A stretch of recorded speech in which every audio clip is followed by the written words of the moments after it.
हर वर्ष एक खास दिन पर पुरी नगरी में एक अद्भुत और भव्य आयोजन होता है, जिसे हम रथ यात्रा के नाम से जानते हैं।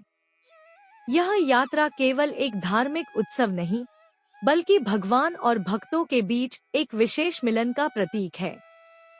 रथ यात्रा की शुरुआत होती है आषाढ़ शुक्ल पक्ष की द्वितीया तिथि को, जब भगवान जगन्नाथ, उनके भाई बलभद्र और बहन सुभद्रा के रथ मंदिर से बाहर निकलते हैं और पुरी नगर में भव्य यात्रा पर निकलते हैं। पुरी के प्रसिद्ध जगन्नाथ मंदिर में भगवान जगन्नाथ, बलभद्र और सुभद्रा की मूर्तियां स्थित हैं। इन्हीं मूर्तियों की रथ यात्रा होती है, जो हर भक्त के दिल में विशेष स्थान रखती है। इस रथ यात्रा की शुरुआत एक अद्भुत कथा से जुड़ी हुई है। कहते हैं कि भगवान श्री कृष्ण द्वारका में निवास करते हुए अपने बचपन के दिनों की यादों में खो गए थे। वे सोचते थे कि जब वे वृंदावन में थे, तब उनके पास भगवान के रूप में एक अलग ही आनंद था। जब श्री कृष्ण द्वारका में निवास करते थे, एक दिन रुक्मिणी, सत्यभामा और अन्य रानियों ने देखा कि वे अत्यंत उदास रहते हैं। कारण पूछने पर श्री कृष्ण ने बताया कि उन्हें अपने बचपन के दिन मथुरा, वृंदावन, नंद बाबा, यशोदा माता, राधा आदि की बहुत याद आती है।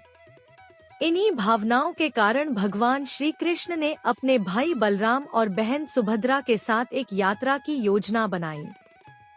सुभद्रा जी रथ पर सबसे पहले बैठीं और उन्होंने द्वारका से वृंदावन की ओर प्रस्थान किया। रास्ते में वे इतने भाव विभोर हो गए कि स्वयं भगवान भी मूक हो गए। यह मान्यता है कि सुभद्रा जी के रथ की यात्रा ही बाद में पुरी की रथ यात्रा का रूप बन गई। एक अन्य कथा इंद्रद्युम्न राजा की। पुरी के प्राचीन समय में राजा इंद्रद्युम्न को स्वप्न में भगवान विष्णु ने दर्शन दिए और कहा कि वे नीम की लकड़ी से मेरी मूर्ति बनवाएं। राजा ने वैसा ही किया।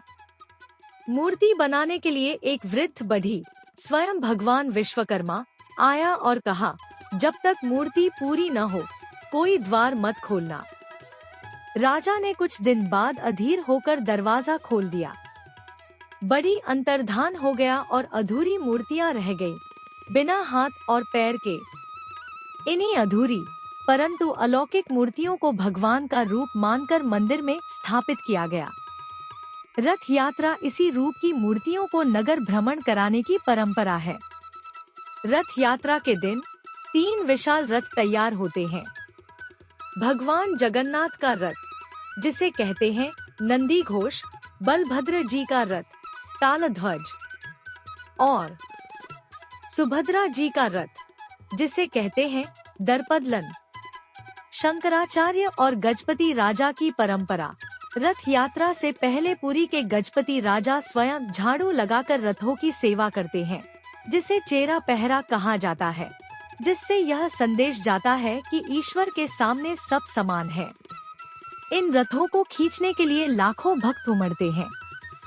कहा जाता है कि जो भक्त रथ की रस्सी खींचता है, उसके सभी पाप नष्ट हो जाते हैं और उसे मोक्ष की प्राप्ति होती है। भगवान का रथ यात्रा के दौरान गुंडिचा मंदिर पहुंचता है, जिसे भगवान श्री कृष्ण की मौसी का घर माना जाता है। यहाँ भगवान 7 दिन तक विश्राम करते हैं और फिर रथ यात्रा की वापसी यात्रा बहुधा यात्रा के रूप में होती है। रथ यात्रा एक ऐसी परंपरा है जो केवल धार्मिक नहीं, बल्कि समाज के हर वर्ग को जोड़ने का काम करती है। यह संदेश देती है कि भगवान सिर्फ मंदिरों में नहीं, बल्कि हर व्यक्ति के दिल में बसे होते हैं।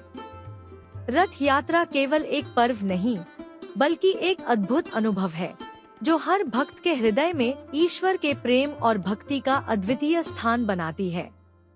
जय जगन्नाथ।